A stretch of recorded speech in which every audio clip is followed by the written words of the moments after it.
गडचिरोलीच्या भामरागडमध्ये 4 दिवसांच्या महापुरानंतर आता पाणी ओसरू लागलंय। तरी पुराच्या पाठीमागे उरल्या आहेत त्या केवळ उद्ध्वस्त झालेल्या संसाराच्या खुणा।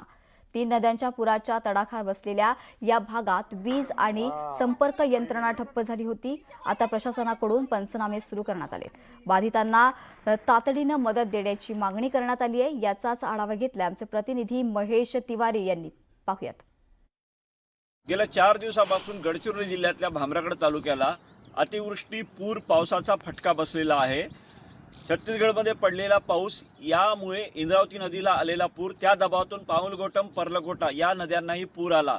पामुलगोटम पर्लकोटा इंद्रावती या तीनही नद्या भामरागड तालुक्याच्या सीमेतून किंवा आतमधल्या भागातून वाहतात, त्यामुळे संपूर्ण भामरागड तालुक्याला पुराचा फटका बसला आहे असं चित्र दिसून आलेलं आहे।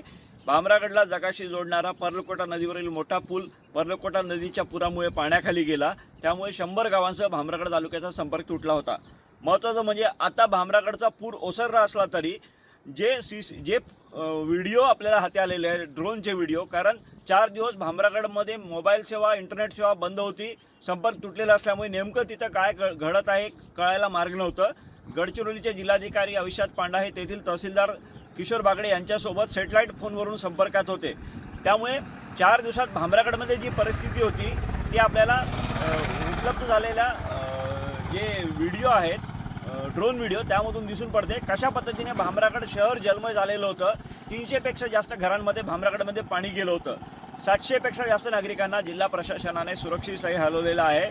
SDRF असेल, स्थानिक तालुका प्रशासन असतील, जिल्हा पोलीस पथक असतील, हे सगळ्यांनीही पूरग्रस्त भागात मदत केलेली आहे। आता पूर ओसरलेला आहे, मात्र मोठ्या प्रमाणात पायाभूत ज्या गोष्टी आहेत त्याचं नुकसान झालेलं आहे। रस्ते खराब झालेले आहेत, अनेक ठिकाणी पडझड झालेली आहे, मोबाईल नेटवर्क बंद होतं, वीज पुरवठा खंडित होता। या सगळ्या गोष्टी आता दुरुस्त करण्याचं आव्हान प्रशासनासमोर आहे। आता तहसीलदार आणि उपविभागीय अधिकारी हे सगळे घराघरात फिरत आहेत, पंचनामे केले जात आहेत आणि जी मदत या नागरिकांना देता येईल ती पूर्ण मदत देण्याचा प्रयत्न प्रशासन करत आहे। तर जळगावमधील तरसोद पाळधी या बायपास महामार्गाचा काही भाग खचल्याचं समोर आल्यानंतर प्रशासनाने तातडीने हा मार्ग वाहतुकीसाठी बंद केलाय। नागरिकांच्या सुरक्षेच्या दृष्टीने सर्व वाहतूक पर्यायी मार्गाने वळवण्यात आली आहेत। राष्ट्रीय महामार्ग प्राधिकरणाच्या दिल्लीतील तज्ज्ञांची टीम ही घटनास्थळी येऊन सुरक्षा ऑडिट आणि सविस्तर पाहणी करणार आहे। या अहवालानंतर महामार्ग पुन्हा सुरू करण्याबाबत निर्णय घेतला जाणार आहे। दरम्यान आवश्यक त्या ठिकाणी दुरुस्तीची कामेही हाती घेण्यात आली असून तोपर्यंत वाहन चालकांनी जळगाव शहरातून पर्यायी मार्गाचा वापर करण्याचं आवाहन प्रशासनाने केलं आहे।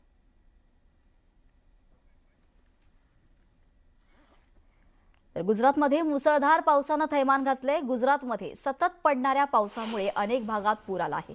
नद्या आणि ओढे दुथडी भरून वाहत असून शहरात रस्त्यांना तलावाचं स्वरूप आलंय। नद्या आणि ओढे दुथडी भरून वाहत आहेत। अनेक वस्त्यांमध्ये पुराचं पाणी शिरलं असून वाहनही पुराच्या पाण्यात बुडाली आहेत। तापी, डांग, सुरत, आणंद, छोटा उदेपूर आणि नर्मदा पाण्याखाली गेले आहेत। तापी असो वा डांग, सर्वत्र नद्या आणि नाले दुथडी भरून वाहत आहेत। सुरत, आणंद, छोटा उदेपूर आणि नर्मदा यांसारख्या अनेक भागांमध्ये पाणी साचलं असून रस्त्यांवर गुडघाभर पाणी साचलं आहे। नर्मदा जिल्ह्यात पाण्याचा जोरदार प्रवाह एका टँकरला वाहून घेऊन गेलाय, तर अनेक ठिकाणी लोक पाण्यातून आपली वाहने ढकलत नेताना दिसत आहेत। रुग्णालये, रस्ते, निवासी वस्त्या, त्याचबरोबर शाळांमध्ये पुराचं पाणी शिरलंय, तसेच अनेक मार्ग देखील यामुळे बंद झाल्याचं पाहायला मिळतंय, तर विविध भागांमधील संपर्क त्यामुळे तुटलाय।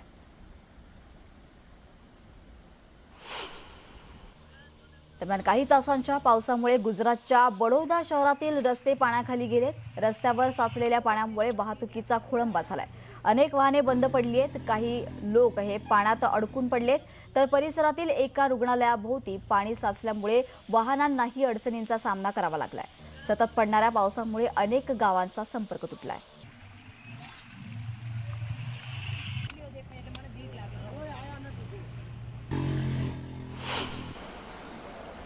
बडोद्याच्या सुमनदीप विद्यापीठाचं लक्ष्मी हॉस्टेल या पुराच्या पाण्याखाली गेलंय। सततच्या मुसळधार पावसामुळे अनेक भागांमध्ये पूरसदृश परिस्थिती निर्माण झाली आहे। वसतिगृहाच्या परिसरात पाणी साचल्याने तिथले लोक आतच अडकून पडले. विद्यार्थी अडकल्याची माहिती मिळताच प्रशासकीय पथक घटनास्थळी दाखल झाले आणि त्यांनी विद्यार्थ्यांना एकामागून एक सुरक्षित स्थळी हलवण्यात सुरुवात केली आहे. हॉस्टेलमध्ये राहत असलेल्या 100 मुली आणि 40 मुलांची सुटका करण्यात आली आहे, तर 10 कामगारांसह एकूण 150 जणांना सुरक्षित ठिकाणी नेण्यात आलं आहे.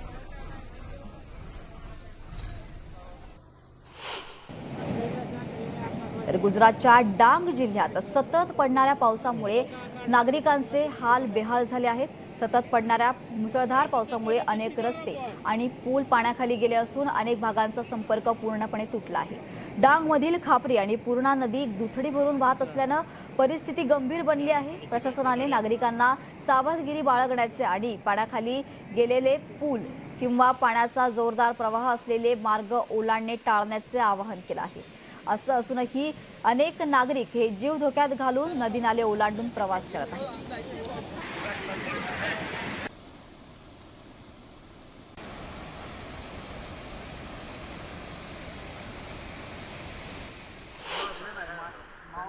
दरम्यान गुजरातच्या सुरतमध्ये झालेल्या मुसळधार पावसामुळे औद्योगिक क्षेत्रात पूरसदृश परिस्थिती निर्माण झाली आहे. पाणी साचल्यामुळे GIDC परिसरात पाणी साचल्यामुळे अनेक कंपन्यांमध्ये कामगार रात्रीपासूनच पुराच्या पाण्यात अडकून पडले होते. याची माहिती मिळताच पालोड पोलीस आणि SDRFचे पथक घटनास्थळी दाखल झाले आणि त्यांनी त्वरित मदत आणि बचाव कार्य सुरू केलं. या संयुक्त बचाव मोहिमेदरम्यान 25हून अधिक कामगारांना सुरक्षितपणे बाहेर काढून सुरक्षित स्थळी नेण्यात आलं.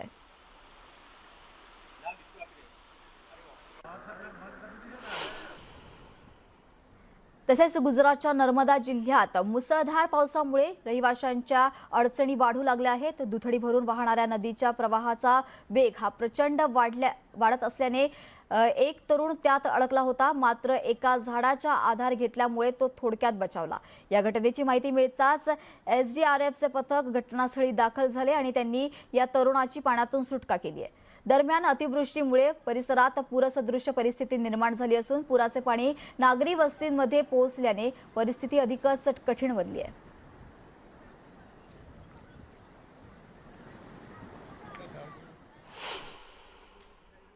तर आसामच्या धेमाजी जिल्ह्यात मुसळधार पावसामुळे झालेल्या पावसानं हाहाकार उडवला आहे.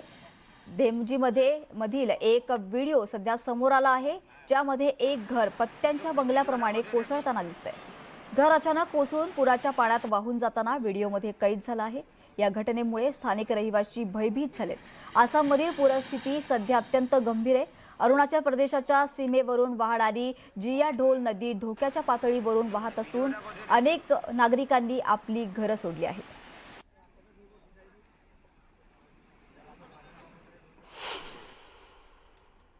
त्याचबरोबर ओडिशामधील पुरी इथे मुसळधार पावसामुळे परिस्थिती बिकट झाली असून अनेक भागांतील रस्ते पूर्णपणे पाण्याखाली गेले आहेत. रस्ते पाण्याखाली गेल्याने नागरिकांना अनेक अडचणींचा सामना करावा लागलाय. काही भागांमध्ये कमरेपर्यंत पाणी साचलं असून नागरिक पाण्यातून वाट काढत चालतात.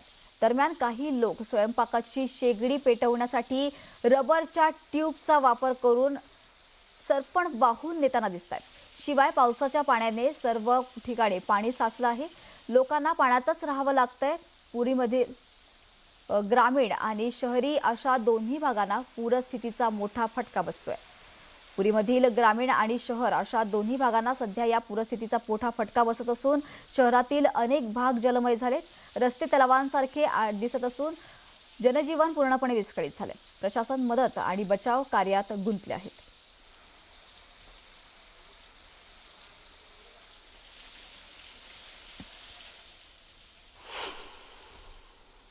तर दक्षिण भारतातील केरळमधील अनेक जिल्ह्यांत अतिवृष्टीमुळे पूरसदृश परिस्थिती निर्माण झाली आहे.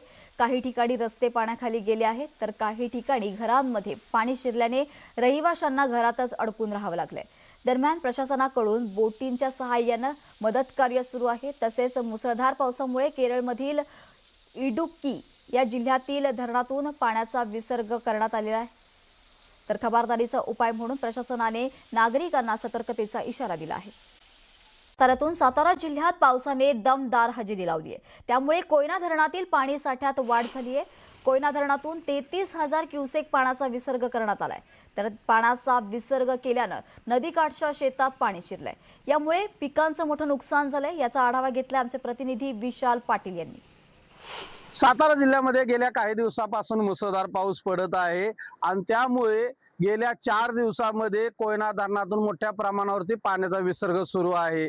सध्या कोयना धरणाचे 6 वक्र दरवाजे 6 फुटावरून उचलण्यात आलेले असून त्यामधून 33,780 क्युसेस प्रति सेकंद पाण्याचा विसर्ग कोयना नदी पात्रात सुरू आहे। त्यामुळे सध्या आपण पाहतोय ते कोयना नदीचं चित्र आहे। या कोयना नदीमधील पाणी पातळी मोठ्या प्रमाणावरती वाढलेली आहे आणि त्यामुळे या तांबवे येथे असलेला कोल्हापूर पद्धतीचा बंधारा हा पूर्णपणे पाण्याखाली गेलेला आहे। तर दुसरं या ठिकाणी कोयना नदीकाठी ज्या शेतकऱ्यांच्या शेती आहेत त्या सुद्धा शेती पूर्णपणे पाण्याखाली गेल्यामुळे शेतकऱ्यांचं मोठं नुकसान होताना पाहायला मिळत आहे।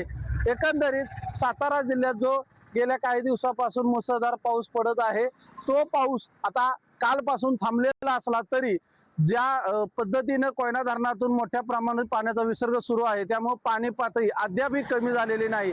मात्र एक समाधानकारक बाब नदीकाठच्या गावातील लोकांसाठी आणि गावांना एक चांगली बाब म्हणावी लागेल, पावसाचं प्रमाण कमी झाल्यामुळे जे थेट ओढ्या नाल्यातून तसेच डोंगरदऱ्यातून येणारं पाणी हे नद्यांना मिळतं ते सध्या त्याचा प्रवाह कमी झाल्यामुळे पाणी पातळी स्थिर असल्याचं पाहायला मिळत आहे। त्यामुळे जे पाणी पातळी वाढते पूरस्थिती निर्माण होण्याची शक्यता होती ती कुठेतरी पूरस्थिती टळल्याचं पाहायला मिळत आहे। न्यूज 18 मराठीसाठी विशाल पाटील, सातारा।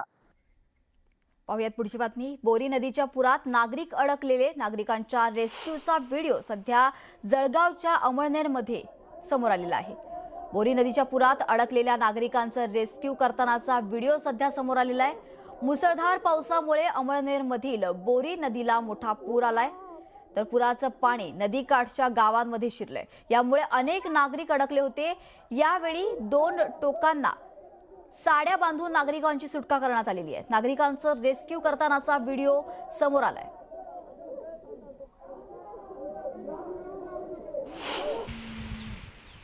दरम्यान जळगावच्या 40 गावात मुसळधार पाऊस झालाय। यामुळे नारळी नदीला पूर आलाय। पुरामुळे भवाळी, खेडी, खेडगाव, कळमडू, पोरे आणि कुंझर गावांचं मोठं नुकसान झालंय। पुराचं पाणी शिरल्याने उभी पिकं, फळबागा, त्याचबरोबर घरे आणि संसारोपयोगी साहित्य वाहून गेले। काही ठिकाणी जनावरही वाहून गेल्याने शेतकरी आणि नदीकाठच्या कुटुंबांवर मोठे संकट ओढावले। आमदार मंगेश चव्हाण यांनी महसूल आणि कृषी विभागाच्या अधिकाऱ्यांसह पूरग्रस्त भागाची पाहणी करून बाधितांना धीर दिला आहे। शासनाकडून जास्तीत जास्त मदत मिळावी यासाठी पंचनामे युद्धपातळीवर करण्याच्या सूचना त्यांनी अधिकाऱ्यांना दिल्यात। पुरामुळे संसार उघड्यावर आलेल्या 200 बाधित कुटुंबांना जीवनावश्यक वस्तू आणि संसारोपयोगी साहित्याच्या किटचे वाटप करण्यात येणार आहे।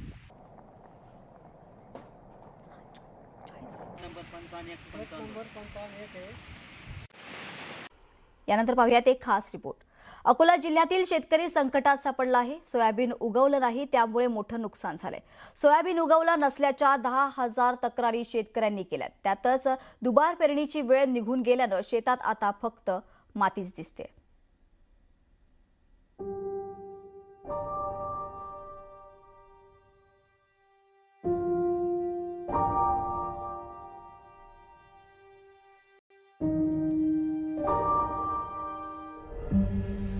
अकोला जिल्ह्यात अनेक शेतं ही अशी उजाड झाली आहे। बोगस सोयाबीनमुळे शेतकरी हैराण झालाय। बोगस सोयाबीन उगवलंच नाही त्यामुळे काय करायचं असा प्रश्न आता निर्माण झालाय। जिल्ह्याभरातील शेतकरी बोगस सोयाबीनच्या संकटाला सामोरं जातोय।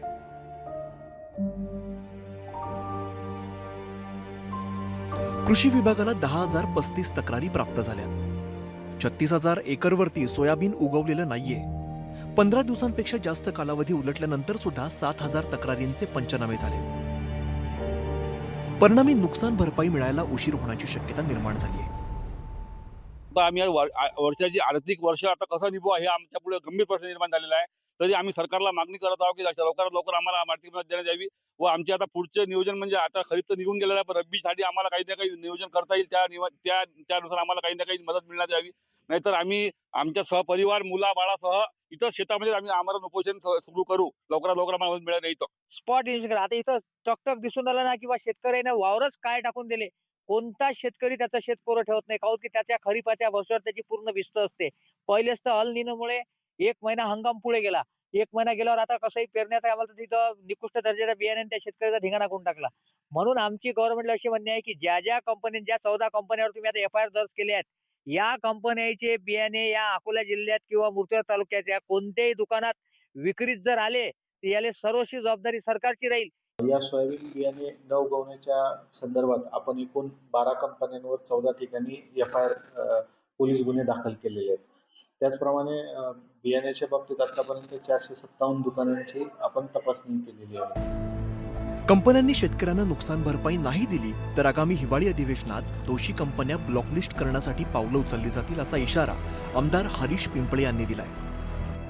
बियाण्यांचे नमुने वेळेवरती तपासले गेले नाहीयेत ही चूक कृषी विभागाचीच असल्याचंही पिंपळे यांनी सांगितलंय. राज्यभरात बियाणं तपासणीच्या केवळ 4च प्रयोगशाळा आहेत, त्यामुळे बियाणांचे नमुने हे वेळेवर तपासले जात नाहीयेत. परिणामी जास्त प्रयोगशाळा गरजेच्या असल्याचं आमदारांनी सांगितलं. आयुक्त त्या कंपनीवाल्याच्या संपर्कात आहे, पण हे कागदोपत्री जे चालू आहे याला थोडा डिले होऊन राहिला. कारण मुळात चूक तर कृषी विभागाचीच आहे, कारण त्यांनी नमुने वेळेवर प्रयोगशाळेतून तपासून घेतले असते. 183 नमुने फेल आहे. मग आता 183 नमुने फेल असताना हे बियाणे कृषी केंद्रावर गेलं, शेतकऱ्यांनी घेतलं, पेरल्या गेले, म्हणून हा प्रश्न निर्माण झाला. यंदाच्या खरीप हंगामावर एल निनोचं सावट असल्यामुळे शेतकऱ्यांनी सोयाबीनची पेरणी उशिरा केली होती, परंतु पेरणीनंतर बियाणं उगवलंच नाही, म्हणून दुबार पेरणी करावी लागली. मात्र दुबार पेरणीची वेळ निघून गेल्याने सर्व हंगामच वाया गेलाय. परिणामी शेतकऱ्यांना लवकरात लवकर मदत करण्याची गरज आहे. कुंदन जाधव, न्यूज 18 मराठी, अकोला.